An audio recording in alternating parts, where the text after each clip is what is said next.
रायगड सम्राट अल्पावधीत लोकप्रिय ठरलेले रायगड सम्राट रयतेच्या सेवेसाठी सदैव पुढे. रायगड सम्राट राजकीय, सामाजिक, शैक्षणिक, शेतीविषयक अचूक बातम्यांसाठी रायगड सम्राट न्यूजला सबस्क्राईब करा. खानाव येथे काल शुक्रवार दिनांक 6 ऑक्टोबर रोजी नैनाची तोडक कारवाई करण्यात आली होती. यावेळी नैना प्रकल्प बाधित शेतकरी उत्कर्ष समिती पनवेलच्या पदाधिकाऱ्यांनी वेळीच धाव घेऊन तोडक कारवाई थांबवून सिडको अधिकाऱ्यांची कारवाई न करता परत पाठवले. या कारवाईबाबत नैना विरोधी कमिटी व खानाव गावचे शेतकरी यांनी रायगड सम्राट सोबत संवाद साधला, प्रतिक्रिया दिल्या. जमीन आपल्या हक्काची, नाही कुणाच्या बापाची, शेतकऱ्यांच्या सुटीचा विजय असो. काल आम्हाला काही माणसांकडून अचानक कळलं की आपल्या गावात तोडफोड करण्यासाठी नैनाचे अधिकारी फौजफाटा घेऊन आलेले आहेत. तर आम्ही ग्रामस्थ मंडळ इथे सगळे जमा झालो. तर त्यांनी 2 JCB त्यांचे सगळे अधिकारी वगैरे इथं सुरुवात केली. त्यांनी लॉक तोडायला वगैरे आणि JCB पूर्ण उभी केलेली. तर आम्ही सर्व ग्रामस्थ आडवे राहिलो उभे आणि आमची कमिटी नैना विरोधी कमिटी आहे, ती सगळी कमिटीची लोक आणि त्यांनी तीव्र विरोध केला त्यांना. तेव्हा बऱ्याच काळानंतर ते इथून गेले. पण आम्हाला कुठलीही सूचना त्यांनी दिली नव्हती. आम्ही तुमच्या गावात येणार आहेत कोणी कळवलं नाही. आणि हा शेतघर आहे आमचा, इथे काय कुठलं उत्पन्न साधन नाही का किंवा आम्ही विकण्यासाठी पण मानलेले नाही इथे. अचानक आले आणि ते तोडफोड करायला सुरुवात केली. आम्ही विरोध केल्यानंतर मग ते थांबले थोडं. ही स्वतःची आमची मालकीची जमीन आहे आणि मालकीच्या जागेत घर बांधलेलं आहे आणि कुठं काय असं अतिक्रमण केलेलं नाही आहे. आम्ही आमच्या गावात आमची वडिलोपार्जित शेती आहे आणि तिथे आम्ही शेतघर बांधलेलं आहे.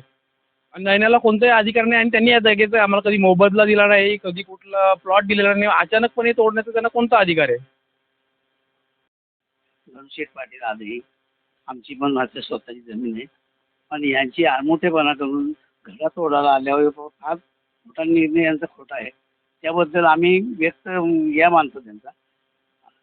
काहीतरी विचार करून आम्हाला न्याय द्यायला पाहिजे याविषयी मेहरबानी करून आम्ही सांगतो. बाळाराम फडके आणि खानाव गावातून दिसले हे समाजला घर तोडायला आल्यात. तर पूर्ण नैना कमिटीला आम्ही फोन करून सर्व इथे कमिटी आली आपल्या नैनावाल्यांना का इथून तुमचा काही अधिकार नाही, तुम्ही इथून चालतो व्हा असं आम्ही त्यांना बोललो आणि हुसकून लावलं त्यांना. आणि आम्ही सांगितलं तुमचा आमचा काय संबंध आहे, आमचा काय ठराव झाले का, आमची संमती दिली का आम्ही शेतकरी आहे असं त्यांना आम्ही बातचीत करून त्यांना हुसकावून लावले. माझं नाव नामदेव बालू फडके, मुक्काम खानाव तालुका पनवेल ह्या ठिकाणी कालची जी कारवाई झाली पांडुरंग दिसले यांच्याकडं शेतघरावर जी त्यांनी चाल बांधलेली आहे, वास्तविक ही गोष्ट अतिशय खराब आहे.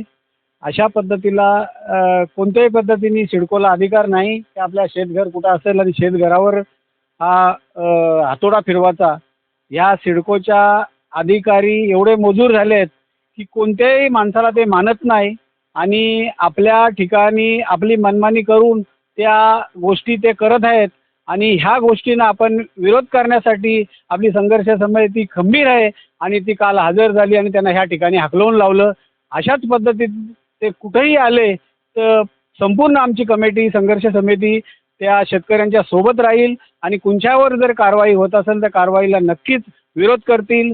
मी नक्कीच सांगतो या सिडकोचे कोणत्याही प्रकारचे फायदे नाही, संपूर्ण तोट्याचाच भाग आहे. आपली 100% जमीन घेतात आणि आपल्याला 40% हिस्सा देतात. कारण असं आहे की हा 40% हिस्सा देतात त्याला फक्त आपल्याला पाऊणचा एपेसा मिळतो. कोणत्याही प्रकारचा आपल्या शेतकऱ्यांचा त्याच्यात समाधान होत नाही. एक शेतकऱ्यांची लूट आहे, शेतकऱ्यांची फसवणूक आहे. ह्या फसवणुकीला आपण साऱ्या शेतकऱ्यांनी एकत्र येऊन या सिडकोला विरोध करूया आणि आपल्या प्रत्येक गावगावी मी ह्या खानावच्या लोकांना ग्रामस्थांना सांगतो की आपण 100 लोकांची कमिटी करूया आणि प्रत्येक गावात 100 लोकांची कमिटी करून या नैना सिडकोला हद्दपार करूया एवढीच विनंती करतो. पनवेल तालुक्यामध्ये 2013 सालापासून हा नैना प्रकल्प जाहीर झालेला आहे.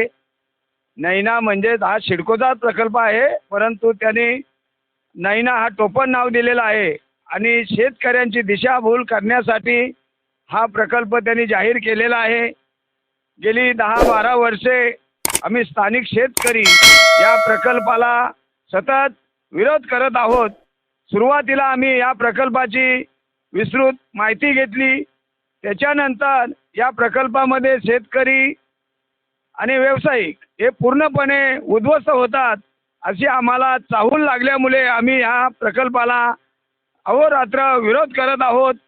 आणि या प्रकल्पामध्ये हा नैना प्रकल्प उत्कर्ष समिती गेली 10 वर्षे या प्रकल्पासंदर्भात माहिती घेऊन या प्रकल्पाचा सखोल अभ्यास केलेला आहे. या प्रकल्पामध्ये आमचा नुकसान होतो असे आम्ही स्थानिक पुढारी तसेच नैनाचे अधिकारी मंत्री महोदय यांना सतत पत्रव्यवहार केलेला आहे, परंतु आम्हाला कोणीही दाद दिलेली नाही. आणि या प्रकल्पासंदर्भात या पनवेल तालुक्यामध्ये व सर्व विभागामध्ये जो नैना बाधित क्षेत्र आहे, विरार अलिबाग कॉरिडॉर क्षेत्र आहे, याच्यासाठी आम्ही सतत या प्रकल्पामध्ये शेतकऱ्यांना न्याय मिळवण्यासाठी या पनवेल तालुक्यामध्ये नैना प्रकल्प बाधित शेतकरी उत्कर्ष समितीच काम करत आहे. आणि कोणी या प्रकल्पासंदर्भात न्याय देण्यासाठी उतरलेला नाही. तरी या प्रकल्पाची जी काही फायदे तोटे आहेत याच्या संदर्भात आम्ही हायकोर्ट मुंबई येथे सुद्धा रितसर न्याय मिळवण्यासाठी याचिका दाखल केलेली आहे. तसेच या प्रकल्पामध्ये जे काही व्यावसायिक आहेत त्या व्यावसायिकांना सुद्धा या प्रकल्पाचा फायदा होत नाही. शेतकरी तर पूर्णच उद्ध्वस्त होतात.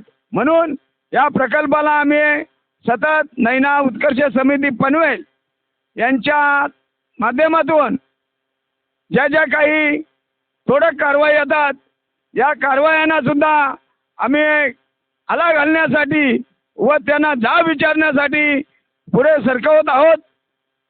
गेली 7-8 वर्षे देवत, विचोंबा, उसरली तसेच आताच काल खानावमध्ये ज्या शेतकऱ्याचा पिढ्यानपिढ्याचं घर आहे, पिढ्यानपिढ्या त्यांची जमीन कसत आहेत आणि त्या जमिनीचा संरक्षण करण्यासाठी त्यांनी शेतावर घर बांधलेलं आहे, त्यांच्या उदरनिर्वाहासाठी घर बांधलेलं आहे, त्याला सुद्धा तोडक कारवाईची नोटीस देऊन कालच हे सिडकोचे अधिकारी त्यांचा JCB डंपर फौजफाटा घेऊन तोडक कारवाई करण्यासाठी आले होते.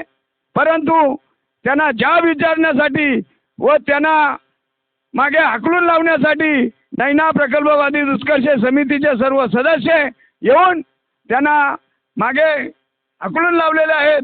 तरी याच्यापुढे मी सांगू इच्छितो की नैना प्रकल्पामध्ये जोपर्यंत शेतकऱ्यांना न्याय मिळत नाही किंवा शेतकऱ्यांच्या अटी शर्तींचा जो काही मुद्दे आहेत त्याचा सविस्तर उलगडा होत नाही तोपर्यंत कुणीही येथे शेतकऱ्यांना त्रास देण्यासाठी किंवा तोडक कारवाई करण्यासाठी किंवा हक्क अधिकार गाजवण्यासाठी येऊ नये.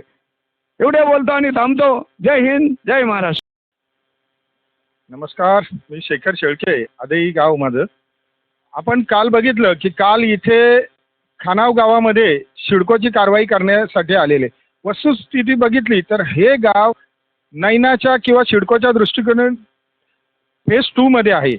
जर फेज 2 मध्ये आहे, आज जर आमचे पांडुरंग दिसले असतील किंवा इथले ग्रामस्थ असेल त्यांनी स्वतःच्या जागेवर कायदेशीर ग्रामपंचायतीची परवानगी घेऊन त्यांनी बांधलेली ही घरं आहेत ही तोडायला आले.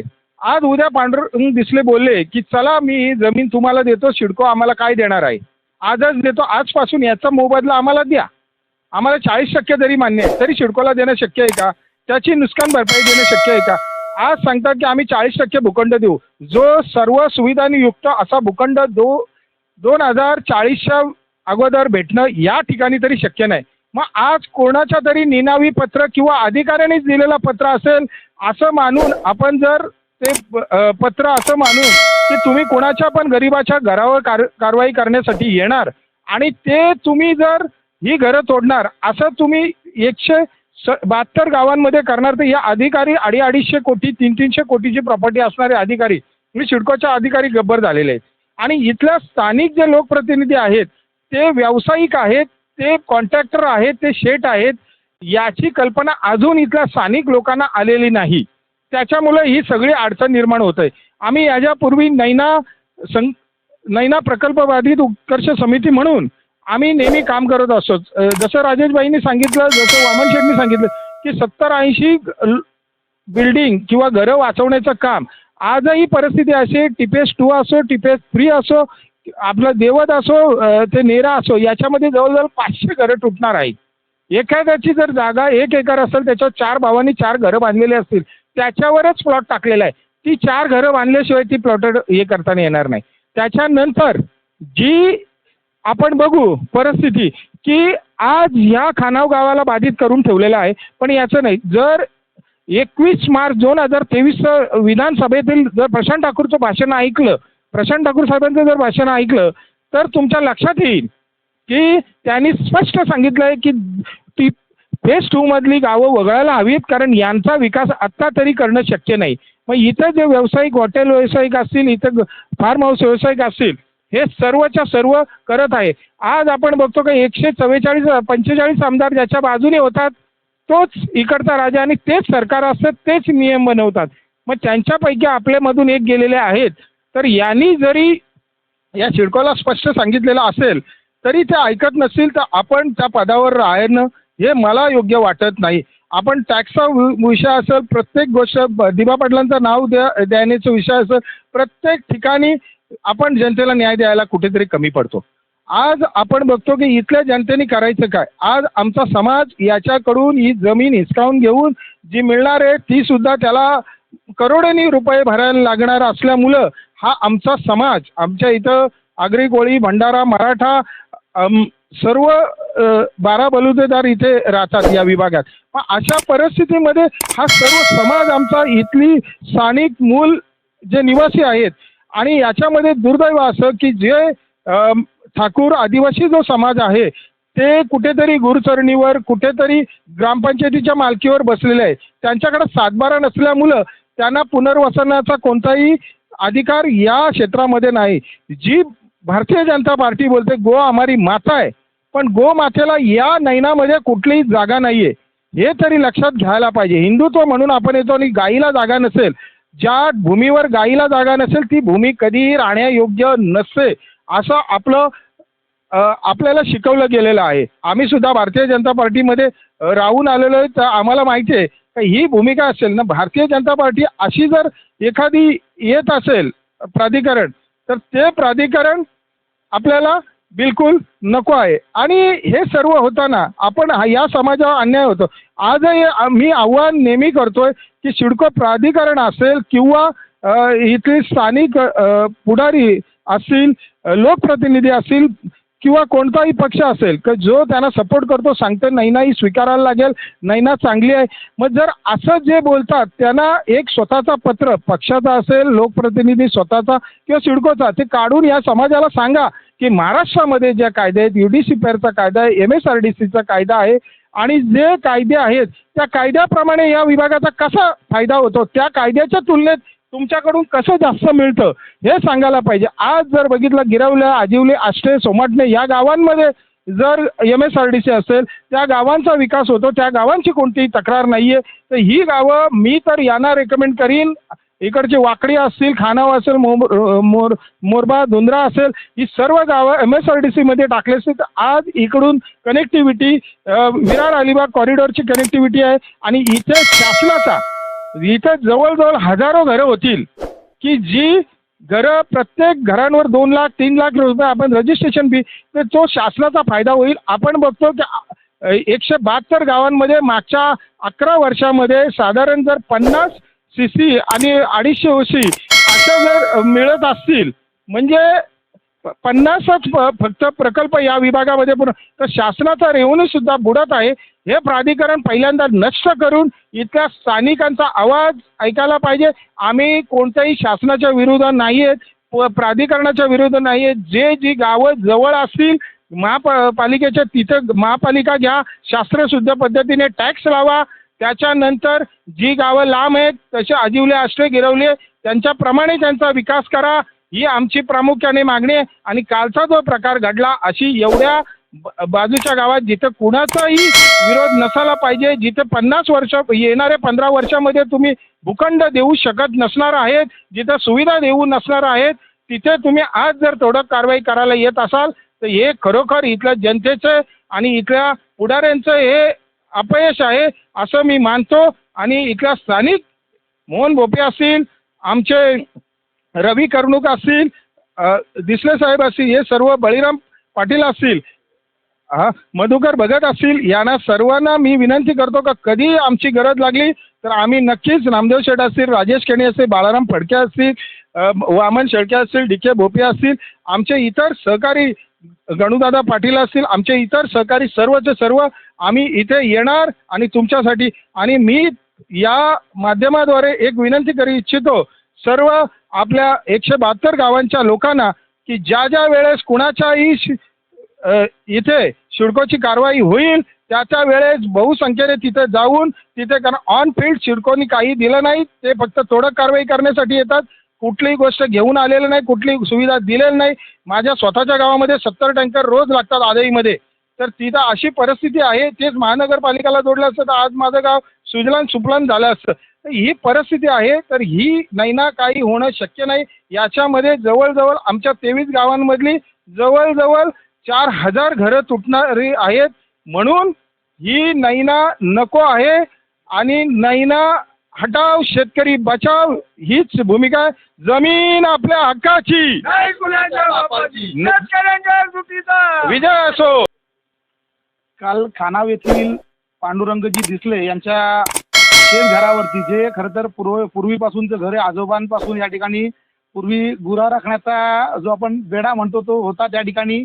त्यानंतर आपण जर मागच्या बाजूला बघितले आजही शेती लावलेली त्या ठिकाणी आहे. या ठिकाणी आंब्याची झाडं या ठिकाणी आहेत, मागच्या बाजूला समोरच्या बाजूला ही फळझाडं या ठिकाणी आहेत. आणि ही झाडं जी आहेत ही सांगतात की किमान 50-60 वर्षापूर्वीपासूनची ही झाडं आहेत. अशी परिस्थिती असताना या ठिकाणी नैना प्राधिकरणाची मंडळी या ठिकाणी येतात आणि या ठिकाणी सर्रासपणे या ठिकाणी त्यांनी जे शेतघर बांधलेलं आहे त्याच्यावरती कारवाई करण्याचा प्रयत्न करतात. ही अशोभनीय गोष्ट आहे. सुरुवातीलाच या गोष्टीचा मी निषेध करतो. आपण जर एकंदर परिस्थिती बघितली की 2013 पासून 10 जानेवारी 2013 पासून आज आपण ऑक्टोबर 2023 वरती येऊन ठेपलेलो आहोत. साधारणतः 11 वर्षाच्या कालावधीमध्ये नैना प्रकल्प बाधित शेतकरी उत्कर्ष समितीच्या माध्यमातून विविध ठिकाणी या ठिकाणी या लोकांच्या कारवाया आम्ही रोखलेल्या आहेत. साधारणतः विचुंबे असेल, देवद असेल, उसरली असेल, सुकापूर असेल, आदई असेल, या भागामध्ये विशेषतः या कारवायाचा या मंडळींनी प्रयत्न केला. लोकांची जी घरं आहेत 30-30, 40-40, 50-50 वर्षापूर्वीची जी घरं आहेत ती आपण जर 2012ला जर नैना लागू झाली असं तुम्ही म्हणताय, आम्ही मान्यच नाही केली, त्याच्यामुळे लागू ती तुमच्या दृष्टीने झाली आहे. पण 2012ला जर तुम्ही नैनाची घोषणा करताय आणि त्याच्या आधीची जर 25-30 वर्षापूर्वीची जर घरं आपण जर विकासाच्या नावाखाली जर तोडणार असाल तर आमच्या छाताडावर बसून जर तुम्ही कुठला विकासाची जर स्वप्न बघणार असाल तर तुमच्या पाठीमध्ये लाद घातल्याशिवाय ठेवणार नाही, हे या ठिकाणी मी सुरुवातीलाच तुम्हाला सांगतोय. या ठिकाणी जर एकंदर या लढ्याची जर आपण दिशा जर बघितली तर आमदार बाळाराम पाटील साहेब, जयंतभाई पाटील साहेब, या ठिकाणी नामदेव शेठ फडके आहेत, वामन शेठ शेळके आहेत, शेखरजी शेळके आहेत, DK भोपी आहेत, नरेंद्र भोपीजी आहेत, मोहन भोपी आहेत, सुभाष शेठ भोपी आहेत. या ठिकाणी नावं काही मंडळी आपल्यातून निघून गेली, एकनाथ शेठ भोपी असतील, RD घरत असतील, जितूबाई पाटील असतील नेराचे. हा लढा जो आहे ह्या मंडळींनी खऱ्या अर्थानं त्यावेळेस उभा केला. पार्श्वभूमी ही आहे की 2013 पासून आजपर्यंत साधारणतः 70-80 ठिकाणच्या कारवाया रोखण्याचं काम या कमिटीनं केलं, हे वास्तव आहे. या ठिकाणी फक्त लढाई जी आहे ती मैदानातली नाही केली तर डोक्यानी सुद्धा जे कागदोपत्री पत्रव्यवहार होणं गरजेचे आहेत. या ठिकाणी आपण जर बघितलं की प्रत्येक सुरुवातीला परिस्थिती खूप वेगळी होती. नैना म्हणजे काय पासून सुरुवात होती, ABCD पासून. साधारणतः प्रत्येक गावामध्ये पनवेल तालुक्यातील 4-4, 5-5 वेळा आम्ही या ठिकाणी जनजागृतीच्या बैठका घेतल्या. मधल्या काळामध्ये आम्ही गाव बंद आंदोलनाच्या माध्यमातून तब्बल 35-40 दिवस आम्ही या ठिकाणी एक गावामध्ये पुन्हा जाऊन त्या ठिकाणी फिरलो. आपण बघितलं की प्रांत कार्यालयावरती त्या ठिकाणी आपण उपोषणाला बसलो होतो, लाक्षणिक उपोषण त्या ठिकाणी झालं. आपण साधारणतः 4,000-4,500 वाहनांचा मोर्चा आपण सिडकोवरती नेला. 4,000-4,500 वाहनांचा म्हणजे आपण कल्पना करू शकता. आपण मधल्या काळामध्ये 5,000 पेक्षा जास्त लोक चालत त्या ठिकाणी मंत्रालयावरती जात असताना त्या ठिकाणी जे मंत्री आहेत पालकमंत्री उदय सामंत यांनी त्या ठिकाणी हस्तक्षेप केला. आम्ही मंडळी लवकरच तुम्हाला बैठक देतो, मुख्यमंत्र्यांशी चर्चा करून लोकांना जे लोकांच्या हिताचं आहे, शेतकऱ्यांच्या ज्या हिताचं आहे अशा पद्धतीचा निर्णय घेतो, अशा पद्धतीचा शब्द दिला. पण 1.5-2 महिने झाल्याच्या नंतर सुद्धा उदय सामंतांना काही जाग आलेली दिसत नाहीये. खरं तर शेतकऱ्यांचं सरकार म्हणत असताना या ठिकाणचे जे स्थानिक पुढारी आहेत त्या मंडळींनी मी कालही म्हटलं तुम्ही जरूर पैसे कमवा हो, पण लोकांची हाय घेऊ नका. लोकांच्या पोटावरची भाकरी या ठिकाणी तुम्ही या ठिकाणी नष्ट करण्याच्या दृष्टीनं प्रयत्न करता. तुमच्या गाड्या, जमिनी, पोकलन, ऐवा ह्या सगळ्या मशिनरी जरूर चालाव्यात, पण शेतकऱ्याचं पोट देखील चाललं पाहिजे ही भूमिका या ठिकाणी ठेवणं गरजेचं आहे. या आपण बघितलं एकूण जडणघडणीमध्ये आम्हाला राजकारण करण्यामध्ये काहीच इंटरेस्ट नाहीये. तिथे लोकांच्या जीवाचा प्रश्न येतोय, लोकांच्या पोटाचा प्रश्न येतोय. आपण मंडळींनी जी मंडळी, मी आवर्जून सांगतोय पक्ष म्हणून नाही, आमदार बाळाराम पाटील साहेब असतील, या ठिकाणी जयंतभाई पाटील असतील, ही मंडळी कायम शेतकऱ्यांच्या सोबत आहेत. पण जी मंडळी, बरीचशी मंडळी, आता याच्यात आणखीन बबनदादांचं नाव मला घेता येईल किंवा मनोहर शेठ भोईरांचं नाव घेता येतील, ही सुद्धा मंडळी अधूनमधून निश्चितपणानं सोबत असण्याचं काम करतात. बाकी पुढाऱ्यांनी काय केलं पाहिजे, हात जोडून मंडळींना माझी विनंती आहे, सर्वपक्षीय मंडळींना, की लोकांना आज तुमची गरज आहे. तुम्ही प्रत्येक वेळेस मताचं राजकारण करणं अतिशय अशोभनीय आहे. आपण या ठिकाणी लोकांच्या सोबत राहा. आणि मी या ठिकाणी समाजाला या ठिकाणी आवाहन करतो की जी मंडळी खऱ्या अर्थानं या ठिकाणी काम करतात, लोकांसाठी, लोकांच्या हितासाठी काम करतात, त्यांच्या सोबत राहून या लढ्याला आणखीन बळकटी देऊया आणि नैना प्रकल्प या ठिकाणी आपण हद्दपार करूया, एवढीच या ठिकाणी विनंती करतो.